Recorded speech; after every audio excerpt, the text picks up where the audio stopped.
আসসালামু আলাইকুম, hello everyone. আজকে আপনাদের সাথে একদম সিম্পল একটা রেসিপি শেয়ার করব। এটা মেইনলি আমি একটু ছোট ছোট ডো করে পাউরুটি রেডি করেছিলাম, তো সেটা আপনাদের সাথে শেয়ার করছি। এখানে আমি বিফ পান রেডি করেছি, যদিও গরুর মাংসটা বাসায় রান্না করা ছিল, সেটার সাথে খুব অল্প কিছু উপকরণ মিশিয়েই আমি এটা রেডি করেছি। একদম মাশাআল্লাহ অনেক বেশি সফট হয়েছে আমার পাউরুটিটা, আপনারা নিশ্চয়ই দেখেই বুঝতে পারছেন। তো গরম গরম আমি এটাকে আনমোল্ড করে আপনাদেরকে ভেঙে দেখিয়ে দিচ্ছিলাম। তো প্রথমে আমি এখানে একটা মিক্সিং বোল নিয়ে নিয়েছি। এরপর এখানে আমি দিয়ে দিলাম 1/3 কাপ রুমের স্বাভাবিক তাপমাত্রায় থাকা লিকুইড দুধ। এরপর দিয়েছি ফ্রেন্ডসের 1 চা চামচ ইস্ট। আপনারা চাইলে এখানে অন্য যে কোনো ব্র্যান্ডের ইস্ট ব্যবহার করতে পারেন। এরপর এখানে দিয়ে দিয়েছি 1 টেবিল চামচের মতো চিনি। তো এবার সবগুলো উপকরণ আমি এখানে মিশিয়ে নিলাম স্প্যাচুলা দিয়ে। আমি আমার ময়দার পরিমাপ এবং দুধের পরিমাপ অনুযায়ী এখানে অর্ধেকটা ডিম ব্যবহার করেছি। আপনারা যদি পরিমাণে বেশি নিতে চান তখন আপনারা পুরো একটা ডিমও ব্যবহার করতে পারেন। তো আমি অর্ধেকটা ডিম দিয়েছি। এরপর দিয়ে দিলাম প্রায় 1 টেবিল চামচের মতো রান্না সয়াবিন তেল। এরপর আমি এখানে দিয়ে দিব পরিমাণ মতো লবণ। তো সবগুলো উপকরণ আমি এখানে ভালোভাবে মিশিয়ে নিব।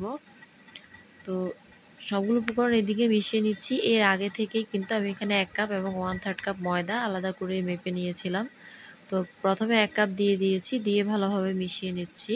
তো এটা ভালোভাবে মিশিয়ে নেওয়া হয়ে গেলে এরপরে আমি এখানে 1/3 কাপ ময়দাটা এখানে মিশিয়ে নিব। তো স্প্যাচুলা দিয়ে যে মেশাতে হবে এমন কোনো কথা নেই, আপনারা অবশ্যই হাতটাকে ওয়াশ করে এখানে হাত ব্যবহার করতে পারেন। তো যখন মনে হয়েছে স্প্যাচুলা দিয়ে আর ভালোভাবে এটা মেশানো যাচ্ছে না, ঠিক তখনই আমি এখানে আমার হাত ব্যবহার করছি। তো হাত দিয়ে এটাকে আমি ভালোভাবে মথে নিব। চেষ্টা করবেন 7 থেকে 8 মিনিট এটাকে ভালোভাবে মধ্যে নিতে, যাতে করে একদম সফট একটা ডো তৈরি হয়।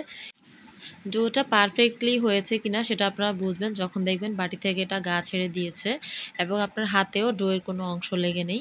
তো এই পর্যায়ে এসে আমি এটাকে একদম গোল করে উপর থেকে কিছুটা তেল লাগিয়ে একটা ঢাকনা দিয়ে ঢেকে চুলার মাঝখানে আমি এটাকে রেখে দিব প্রায় 1 থেকে 1.5 ঘন্টা মতো। তখন আমি চুলার ফ্লেমটা একদম মিডিয়াম টু লোতে করে রেখেছিলাম, যাতে করে গরমে এটা ফুলে একদম ডাবল হয়ে যায়।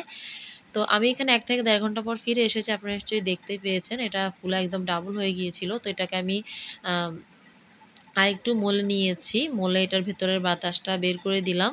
এরপর এটাকে আমি 7 থেকে 8 ভাগে ভাগ করে নিয়েছি। আপনারা চাইলে আপনাদের পছন্দ অনুযায়ী এই ডোটাকে আপনাদের যতটা খুশি ততটা রেডি করে নিতে পারেন। আর এখানে আমি আগে থেকে রান্না করে নেওয়া কিছু গরুর মাংসের সাথে একটা পেঁয়াজ, পরিমাণ মতো কাঁচামরিচ কুচি, একটু কালো গোলমরিচের গুঁড়ো এবং একটা ম্যাজিক মশলার প্যাকেট দিয়ে আমি এটাকে চুলায় নেড়ে নিয়েছি। একদম সিম্পল রেসিপিতে করেছি, সেজন্য আর আলাদাভাবে আপনাদের সাথে শেয়ার করিনি। তো আশা করি আপনারাও ট্রাই করলে আপনারাও পারবেন। খুবই সহজ রেসিপিতে ট্রাই করেছি আমি।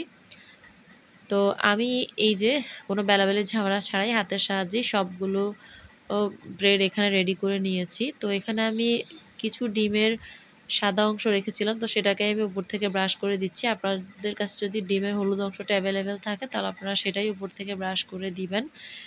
তো ডিমটা ব্রাশ করার পরেও যদিও আমার ওভেনে কালার আসেনি, তো আমি আসলে এটা খেতে যাতে ভালো হয় সেজন্য উপরে এক টুকরো করে বাটার অ্যাড করে দিয়েছিলাম।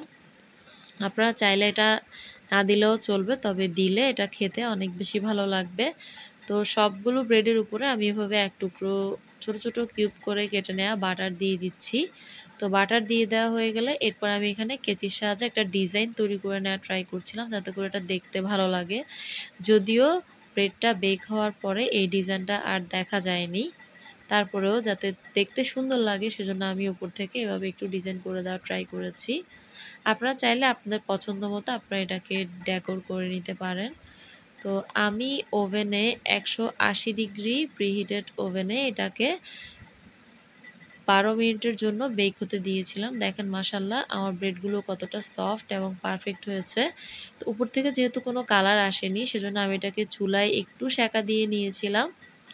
তো এটা এখনও প্রচণ্ড গরম আছে, এই অবস্থায় আমি এটা আনমোল্ড করে নিচ্ছিলাম, সেজন্য আমার হাতটা একদমই পুড়ে যাচ্ছিল। তো মাশাআল্লাহ এটা খেতে অনেক বেশি মজা ছিল। আপনারা বাসায় বানাতে পারেন। আশা করি আপনাদের সবার কাছে অনেক বেশি ভালো লাগবে। আজ এ পর্যন্তই, দেখা হবে অন্য কোনো দিন অন্য কোনো ভিডিওতে। সেই পর্যন্ত ভালো থাকবেন, সুস্থ থাকবেন। আল্লাহ হাফেজ।